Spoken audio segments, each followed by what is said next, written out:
Hey, what's going on, guys? What's going on? I hope you guys are having a wonderful day. Welcome to drboycetv.com, the home for intelligent black people. My name is Dr. Boyce Watkins, and I just got in from Hawaii, actually. The flight is incredibly long. It's an insanely long journey, but we had a great time. My wife and I, we took the kids and had a real good time together. And anyway, let's say hi to each other. Shout out your city. Put your B1 in the chat. Let me know that you're B1. Just so you know, this is a platform for black people who respect intelligence. If you only want ignorance, then you're in the wrong place. We're not going to feed you a lot of ignorance. We're going to feed you something that's going to make you better, make you smarter. And if that's who you are, then put a B1 in the chat. Also, shout out the city that you're from, and let me know if you can hear me okay. Give me a yes. Also, if the audio is coming through, or let me know that you're hearing me loud and clear. That way I know that I can continue. I want to say hello to Lisa Parker and Talented 30303, Bubbleman 2023, DC. I see two DCs actually. Sharon, B1 to you too. Feet Funkerson, Scott Air Force Base. Thank you for your service, sir. I appreciate that.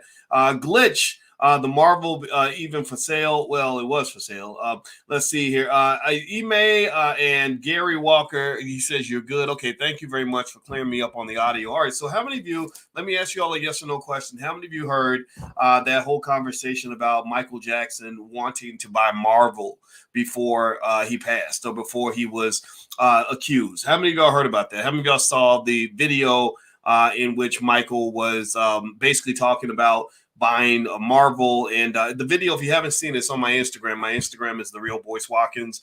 Just follow me on Instagram at The Real Boyce Watkins. We have really good conversations there, so feel free to join us there.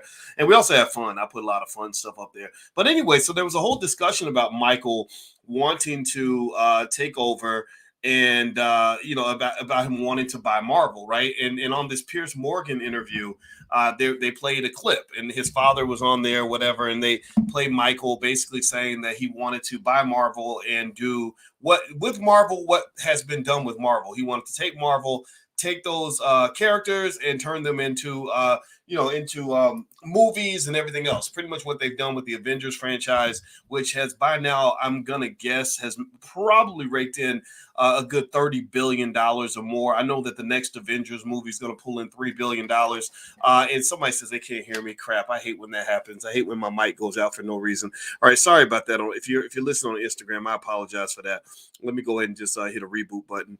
All right. So anyway, so there was this whole conversation about Michael wanting to buy Marvel. Now here's the thing. How many of you believe that there was some shady stuff going on? How many of you believe that that it wasn't a coincidence that right after Michael talked about buying Marvel, that these allegations came out and stuff like that? What do y'all think?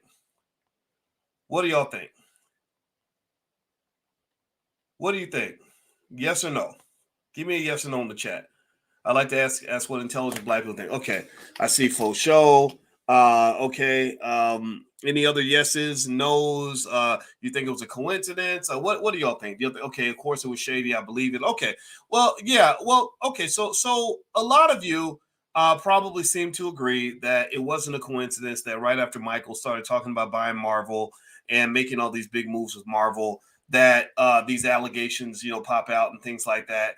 And I'm not going to sit here and say that that's not possible. A lot of people have said the same thing about Bill Cosby wanting to buy NBC, and it made another claim that because he was sort of trying to make these moves, these accusations pop out. And here's the thing: I'm not going to doubt any of that. I'm not going to sit here and say that it's not possible. I'm not going to say that it didn't happen. I'm not going to say that it did either, because I don't know if it did or if it didn't. All I know is that when I was in LA and I was, my wife and I were being driven by an older white guy who drove Bill Cosby and Hugh Hefner around in the 60s. He said, if you were to compare what Bill Cosby did to what Hugh Hefner did, he said, there's no comparison. He said Hugh Hefner was on a whole nother level in terms of crazy stuff that happened with women. And also he said that a lot of the accusers were drug addicts. He said, I remember them. I remember seeing them and how they behaved back in the 70s and stuff like that. So I don't know. So these conspiracies do happen. These things can occur for sure. So here's what I want to kind of bring. Here's why I'm bringing this up. Let me just say this. If you're looking for someone who's going to sit and whine about, what white people do to us, you're probably in the wrong location. I'm not real interested in sitting around talking about how we can't get anything done because every time we try to do something, racist white people come along and take away our opportunity. I'm not that guy. I'm just not. Don't get me wrong. I know about the history of racism. I have Dr. Claude Anderson on here all the time. You've read books like Black Labor, White Wealth. I've been a strong advocate for reparations because I know how much was stolen from us. I can tell you all about Black Wall Street. We did a whole class on Black Wall Street in the Black Business School. So I know where all the bodies are buried. And I agree with you 100%. But if you're looking for somebody who's going to sit back and say, man, every time we try to do something big, they always mess it up. Every time we try to make an acquisition, they always go falsely accuse us of something. Michael was about to go buy Marvel, and then they started accusing it. Bill Cosby is about to buy NBC, and that's why they start. I hear all that. I get it. It's possible. It's all possible. But one of the reasons I wanted to bring this topic up is because I need you to understand something that exists in this world, and it's called economic warfare. I need you to understand the rules of economic warfare, and I need you to understand that you cannot win the game of economic warfare if you choose prematurely to always live in the victim box. And what do I mean by that? Well, has anybody ever heard? Give me a yes if you ever heard somebody say, "Well, every time we try to build a Black Wall Street, all they do is tear it down. All they do is tear it down. Or every time we try to do something, every time we try to get together and do something, they always mess it up." I remember I heard from this young lady when I was graduating from college, and she came up to me. She's what I call one of those Negro naysayers. One of those people that always finds a problem with every solution. And I worked real hard in college. I had the best grade point average of every Black student on the entire campus. And I was proud of that because at that time I didn't think I was very smart, but I found a way to do it through hard work and all that other stuff. And I remember her saying something like, "I don't know why you study so hard. You only gonna go as far as white people want you to go." And I thought about that defeatist mindset. And I said, well, and I called my mother and I said, "Wow, I can't believe this lady said this." And she said, "Yeah, well, she's only going to go as far as white people want her to go." And then I talked to her a few years later. She was still struggling, always complaining, always in a bad situation. Life wasn't moving forward for her. Why? Well, because think about this. What she was basically saying is that because you have opposition, you might as well not even try. You might as well not even put in all that work because all they're going to do is take it away from you anyway. Right? So if somebody tells you that you might as well not even try, then does not trying, let me ask y'all a question. Does not trying increase or decrease your chances of success? Does giving up increase or decrease your chances of success? What do y'all think? Do you think it makes your chance of success go up, or do you think your chances of success go down? What do you think? So when somebody comes to you and they feed you this mindset, this idea that every time you try to do something good, a racist white man is going to come along and foil your plan, then what some of these people may be inadvertently telling you to do is to sit back and never try to do anything. Just give up. Just don't even try because they're going to stand in your way. They're going to block you. And the thing that you have to understand is that this defeatist mindset is very pervasive. It's something that you're indoctrinated in from birth. First thing they tell you when you're Black is that you're pretty much a victim. And that's what they teach you all through school. And that you also get taught ineffectively to worship white America. You get taught to worship the same people that are oppressing you. You worship them because you say, "Gosh, if they would just give me an opportunity, I could get somewhere." And in fact, I remember hearing a statement in a James Brown song that I thought was empowering for about 20 years. And then when I really thought about it, I wondered how empowering it was if it was a little bit limited. And I remember him saying this. He said, "I ain't asking nobody to give me nothing. Just open the door and I'll get it myself." Right? Anybody ever heard that? "I ain't asking nobody to give me nothing. Just open the door and I'll get it myself." And at first I was like, "Yeah, that's right. That's right. Ain't nobody gonna give me nothing. I just open the door. Just let me in and I can get it myself." And then I really, after a while, when I kind of became a little more economically mature, I started realizing, wait a minute. So you're telling me that the only way I can get it is if you open the door. You didn't give me options. You gave me options A and B, either sit and wait for you to open the door. Either me doing nothing and hoping you give it to me, or you opening the door and me getting it for myself. You didn't give me options C, D, E, and F. Option C is me kicking the door down, right? And coming in there and taking what's mine. right? And option D is me building my own building with my own doors, so I can open the door for myself. And then option E is for me to build a house with many doors where I get to decide if I'm going to open the door for other people or not. That's called, black folks, that is called institution building. That is called institution building. That is how you win the game of economic warfare. Now let's go back to Michael Jackson. Okay, so the original conversation, the videos on my Instagram. My Instagram is The Real Boyce Watkins. By the way, I apologize to those of you who were listening on the gram earlier. Sometimes my phone acts weird and it takes me out. So if it ever takes me out and you can't hear me, just know I'm gonna hit the reset button and come right back in about 30 seconds. So just hang out, come back to the page, and I'll come right back. I apologize for that. I'm gonna try to get that fixed. But anyway, so here's what I thought about when I saw the Michael Jackson thing. Was I said, okay, so we're basically saying that Michael had big plans and he was going to buy Marvel, and because he was going to make this power move, they decided to block his progress by accusing him of something and attacking him. So the first thing I need you to understand is that when you get up from the little kids table, see, they put black folks at the little kids table. They don't really turn to you to make important decisions about society. They don't really turn to you to expect you to run their organizations. You know, even when I was at Syracuse University, I noticed how they ghettoized the black professors. They put all the black professors over in African American studies, and then they would actually make the real important decisions for the campus in a space where it was mostly white men and white women, right? And that was kind of like, and so that ghettoization, kind of putting you at the little kids table, is something that, again, happens when you are defined as a perpetual victim. But the thing about it is that when you start playing the big boy game of competitive economics, what you'll find is that you don't really have any friends. Nobody is going to feel sorry for you. And ain't nobody really going to sit around trying to figure out how to make your life better.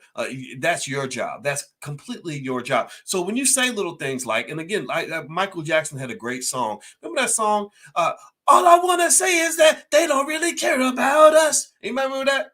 All I really say is that they don't really care about us. Great song. Michael's a great singer. But I don't care if you don't care about us, because I care about myself. I don't hear other groups saying that they're sad because other people don't care about them. I don't hear the Jewish community chanting that all I'm trying to say is that they don't really care about us. Or like, are you a newborn baby? Like, you care for a baby? Like, are you a baby? Are you disabled? Like, what is it that requires you to only exist if you receive care from other people? How am I as a man? Seriously, I'm a man. How am I as a black man going to stand toe to toe with a white man and say, well, I need you to care for me like a child, and then expect any level of respect from that other person? He's not asking me to care for him. He's not sitting around saying, well, gosh, boys, I just really wish you cared about me. You act like you don't care about me. No, he's going to come and take care of what he has to take care of and get what he deserves, right? So in economic warfare, I really need you to understand a couple of things that I picked up on in the Michael Jackson conversation. Is there's no room for self-pity in the game of economic warfare. There's just no room for that. There's no room for, oh, every time we build a Black Wall Street, they burn it down. Well, then that means you rebuild. Or every time we try to make a big move, they come and sabotage it. Yeah, well, that means you got to know how to defend yourself. There has been no society, no community on this planet in the history of this world that's ever been able to acquire wealth and resources that did not have the ability to defend what they have. If you acquire things, if you acquire resources, just understand this. Give me a yes if you follow what I'm saying. With the minute you start acquiring something that other people want, there will be a lot of people lining up trying to take it. And if you're not smart enough and prepared enough and alert enough to defend it, then you will lose it. I talk to you guys about this when I give you the 4 rules of wealth, how to achieve wealth. The first is understand where the money's at. A lot of people don't have any money because they don't even know where the money's at. They don't even spend a second studying money to learn where money's at. How the hell you think you're going to have money when you don't even know where it's at? Number 2, you make a plan to go get the money. I ask ladies, I tell my daughters, I say, ask a man what his economic plan is. And if he can't give you his plan in 30 seconds, that's a loser. He's not going to win, because you don't win the game by accident. You win with a a plan. I said, number three is work the plan. That's where actions speak louder than words. So I said, after he tells you the plan, watch his behavior every single day. Is he getting up every single day and working the plan, or is he just doing a whole lot of jib jabbing? That a lot of yapping ain't gonna get you there. Working the plan engages you in the accumulation process. All wealth is just an accumulation process. Like driving a car down the road, you're accumulating miles because you're driving 5-6 hours a day. Even if you're going 60 miles an hour, you're still getting down that road. So you got to accumulate. Number 4, this is the one I was talking about, is defending. You got it. Once you obtain it, once you accumulate it, just understand you will become a target. When I taught in China, the big one saying that they shared with me was, they said the fattest pig always gets slaughtered. That means that when you get something in this world, you're going to have a stack of haters. You're going to have a stack of enemies. You're going to have a stack of people trying to get what you got. You're going to have a stack of people trying to beg for what you have. You're going to be a target of everything. Right. So ultimately, if you can't defend what you have, then you might as well not acquire it. You might as well go get it just and give it away. Because ultimately, when we're talking about economic warfare, the rules are not fair. You know, there really are no rules, to be honest with you. I mean, there are supposed to be, but there's really not. You know, so when I see Michael Jackson saying that, okay, I want to buy Marvel and we're going to buy Marvel and do this and do that and everything else, the flaw I see in that is that for Black people, one thing you have to understand is that one of the reasons that you've had trouble accumulating power in America is because you have the wrong style of leadership. You have what I call hero worship. You get one person that you look at like a god, you idolize him. It might be a Michael Jackson. It might be a Martin Luther King. It might be a Barack Obama. It might be a Jesse Jackson or a Bill Cosby. It's one guy that's like the guy. And you start putting all your hope and faith in the guy, and the guy becomes the leader of the movement. Malcolm X becomes the guy. And then what happens is all the enemy has to say is, okay, if we just take him out, then we can kill the whole movement.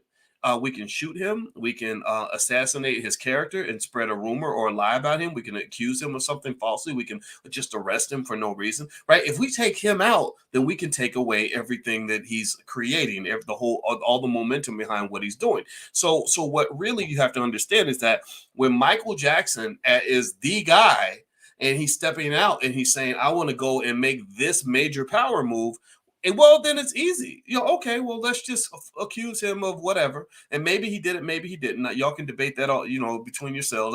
I personally, I'm gonna be honest with you. I didn't like the idea of a grown man sleeping in the bed with little children. It wasn't his. I don't get that. I still don't get that. I have to be honest. My wife is from Gary. I love the Jacksons. I love that family. I visited his house, but I still don't understand why a grown man would be in the bed with little kids. But y'all can debate that. It's up to y'all to decide that. But still, though. The fact that you have sort of one person sort of leading, it's sort of becoming a one-man corporation makes them very, very vulnerable. But if it were a group, if it were a collective, if it were an institution, if it were, some sort of a Black corporate, or organizational institutional entity that was seeking to make the move, well, that's a little bit tougher to stop. You can't place, a bunch of allegations on a whole organization. That's harder to do because what you can do is if they accuse one person, you just remove that person from the group, and the group continues forward with what they're doing. So institutional leadership is what you need to have in the community. Like, for example, in the Jewish community, I want to ask y'all a question. We know who the Black leaders are, the traditional Al Sharpton, all that stuff. Who's the Jewish leader? Who is the primary leader of the Jewish community? Who is the guy in the Jewish community? Right. So I see y'all some examples. Y'all throwing in Byron Allen, Tyler Perry. Everybody wants to be the guy. I've told you, I mean, in some spaces, and I admit, in some spaces, I've become kind of the guy, but I keep telling y'all, I don't want to be the guy.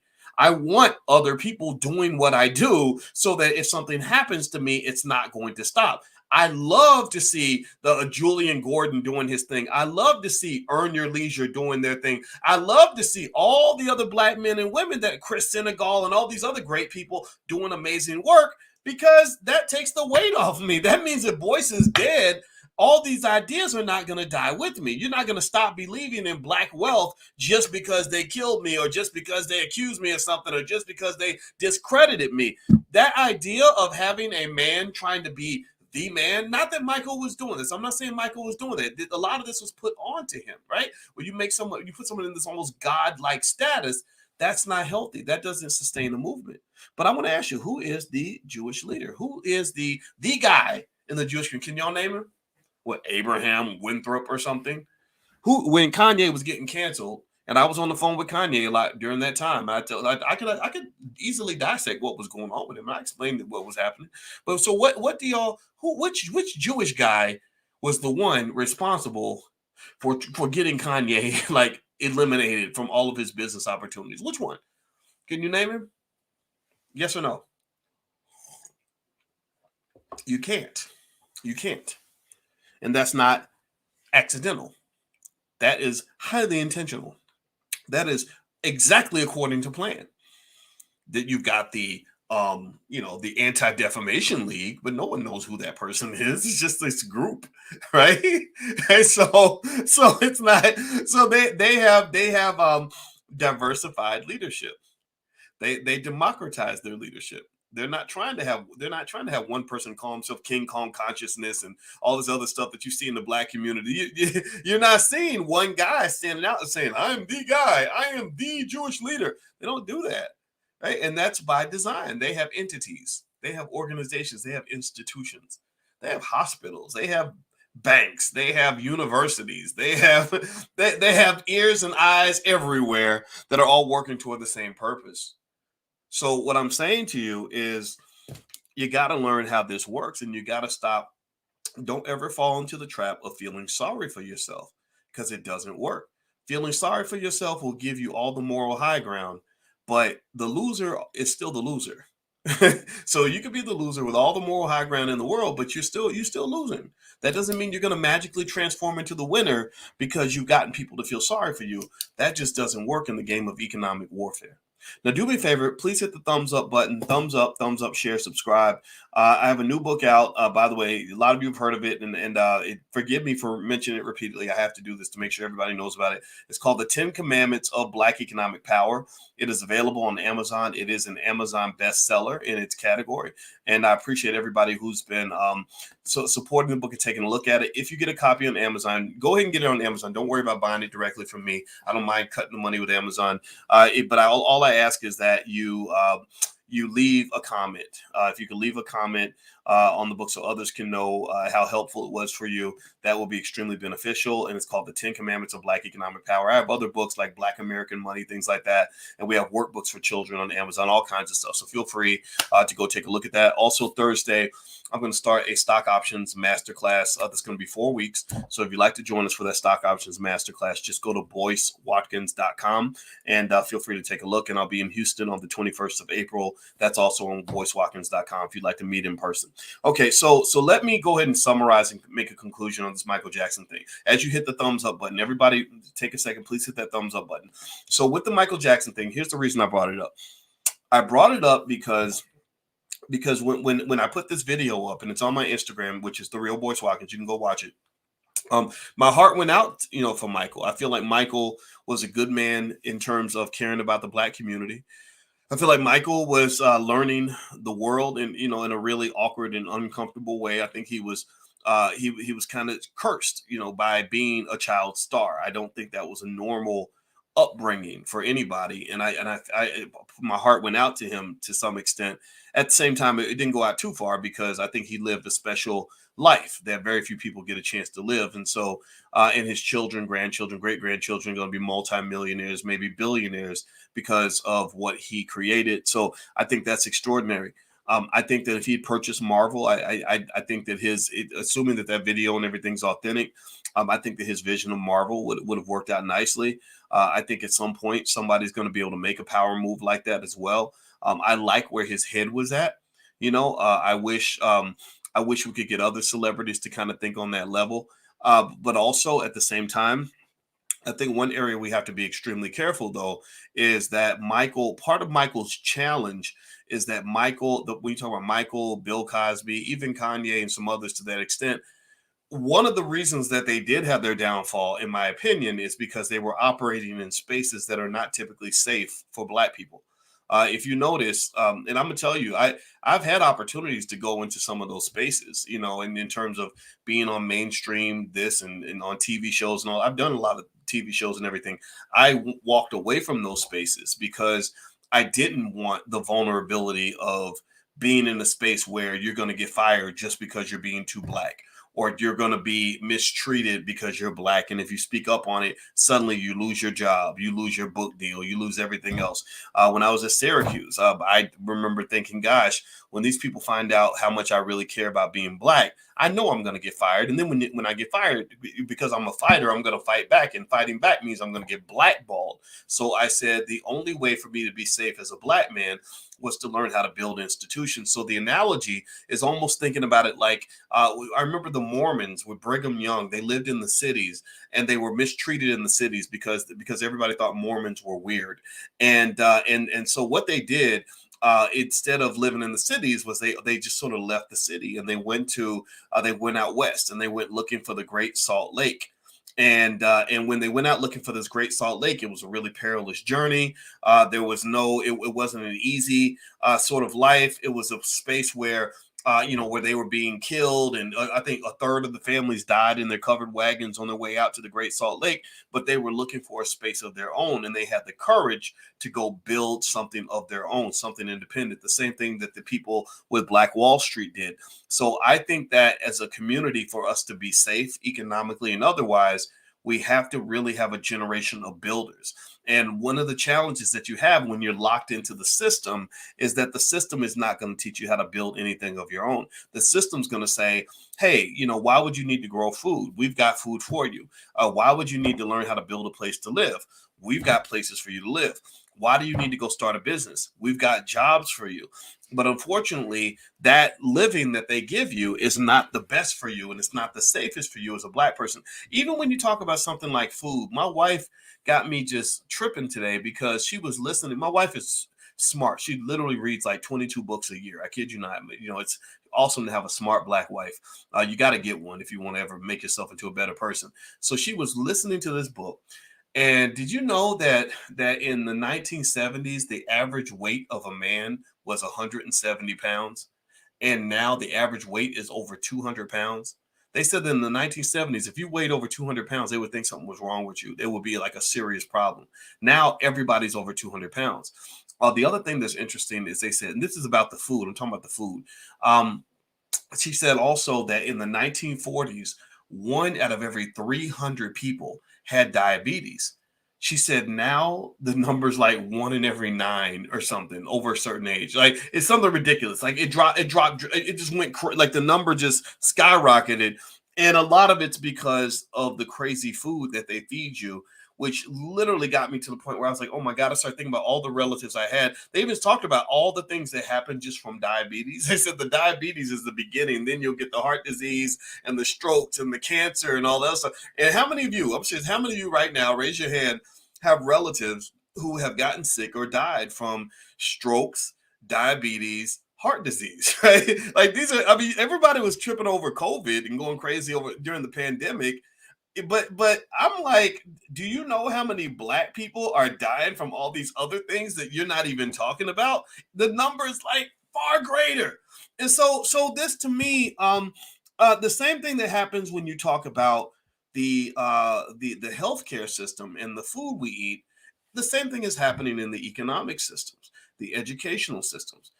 Capitalist systems are not typically designed to produce the healthiest outcomes, particularly for that group of people that is seen as oppressed. If you are in that oppressed group of people where you've been commodified in the systems using you in order to propel itself, then you're probably gonna get the worst of it all. And if you pay attention, Black people in the hood, they market the worst food to us. They market the most predatory loans to us. They got us locked in jobs. They have us paying rent for our whole life. We're getting killed by student loan debt. Private colleges, private universities that destroy people's wealth with phony degrees. They go after Black people first. So ultimately, the best move for a Black person, in my view, if you're really trying to learn how to survive, is to sort of break outside of that system and figure out how you can develop your own institutions. You have to be able to do that, or it's going to be real tough for you in this country. And so that's sort of the rule of economic warfare I want you to understand. And by the way, I want to warn everybody, there are fake Boyce Watkins accounts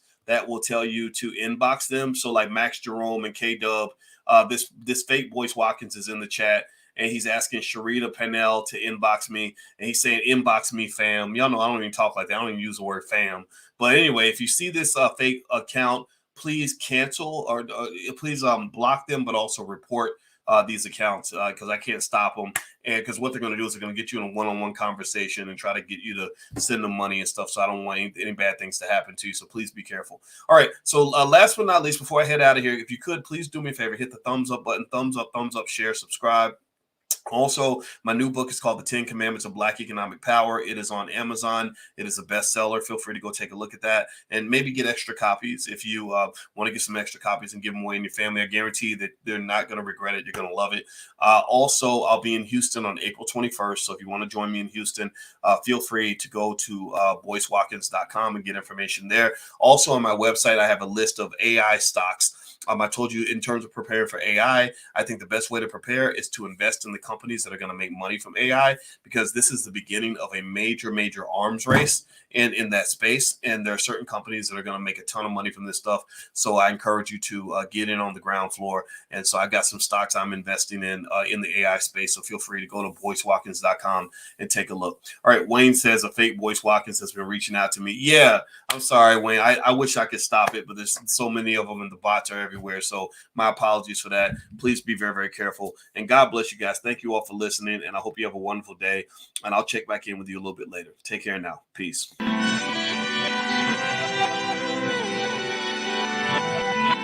Here we are, clan the isms, cataclysm great. Our people out here struggling, trying to make it in this state. Everybody out here doing it, but we the ones too late. Now family, we the ones who gotta delegate. Get that money in the power, never be fake. Stick to co-sign for 3. What did he say? Create jobs, support our own. Educate the same and buy back your home. Got 3 degrees, triple 10. 3 PhDs, now we on the CNN. DBTV, let's talk about negligence. Ignorance is bliss, but we can turn it to intelligence. Believe none of what you hear, half of what you see. Let's break it down here on Dr. Boyce TV. Here we are.